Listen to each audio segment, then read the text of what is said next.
I'll be honest, when I went from a regular Sunday drive around the pit, this wasn't what I had in mind. Hello everybody, my name's James and this is Pako 3. I am a big Pako fan. If you've never played one of these games before, you take control of a little car and it's basically a police chase sim. As I said in the original review that we did for, I think Pako 2 was the first one we reviewed.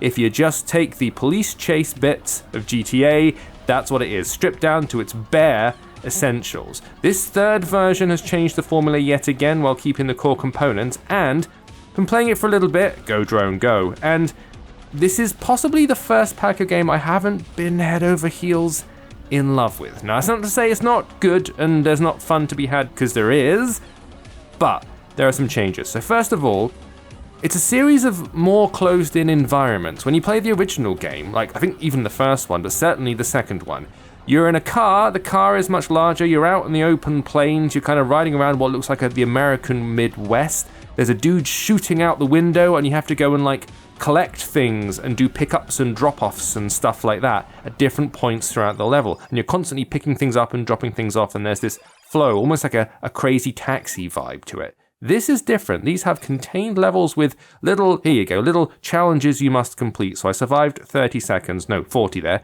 which meant I can unlock the next thing. I'm earning stars as I go. I've got 6 out of the 140, which has given me access to all these different levels here.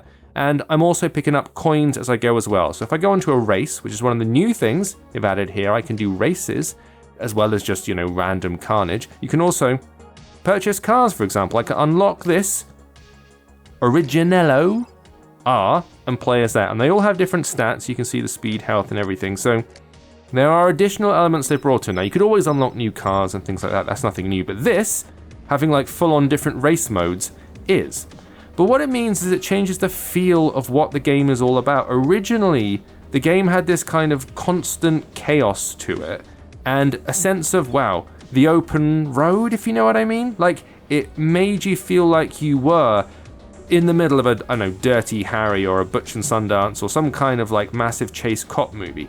This feels much more like I'm in a video game, if you know what I mean. There's levels and there are areas you can't go. It's got that sort of invisible wall thing going on in some areas of the levels, and that's like, oh, it's not bad. Like this, what I'm doing right now, this is fun. It feels good, it's still slick, and it has stuff to offer, and the variety some people might prefer, arguably. It makes it a little bit more, I don't know, more to offer. If I go back and quit back to the menu here, I'll show you one of the other modes. So let's go to here, the museum tour. I'll stick with this car. Here you go, so survive 45 seconds, that's the next challenge on my list. And if I go just like straight ahead here, he says, skidding all over the shop, you can see no exit.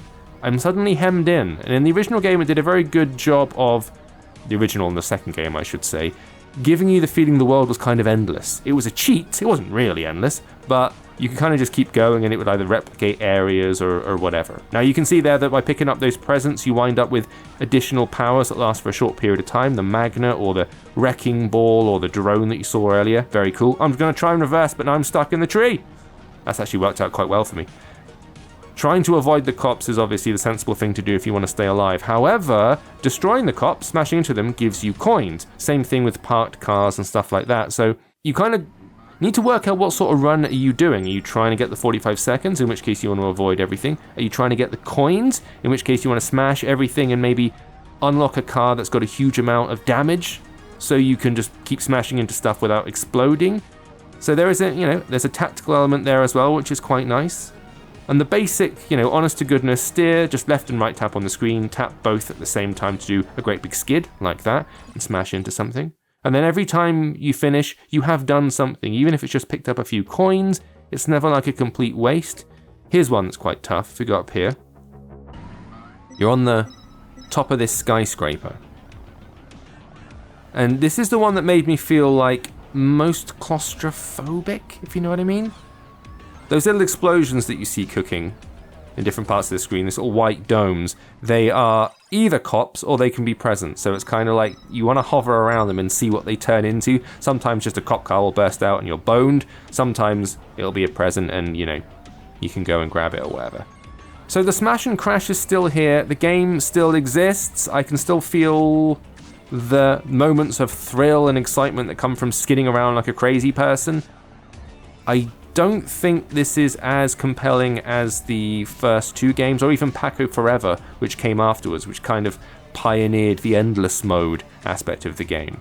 Some folks might prefer the variety and more traditional level structure. The other thing, which you're not really seeing here, because I've turned off my Wi-Fi, tell no one, is that there's a lot of pop-up ad business. Now, the ads can be removed with a payment, so if you pay £2.49 or something, then the ads go away and you effectively buy the game. And if you pay £3.49, you get no ads and you unlock everything. You unlock all the vehicles and stuff like that. So it is a premium game in a free-to-play game package, if you like. So don't complain about it being free-to-play. You can buy it, get rid of all the ads and all the annoying stuff. So, bear that in mind if you're criticizing it. But also, if you're a fan of the classic Pako games that we've had up until now, be aware going in, this feels a little different. It's a little flavor of Pako.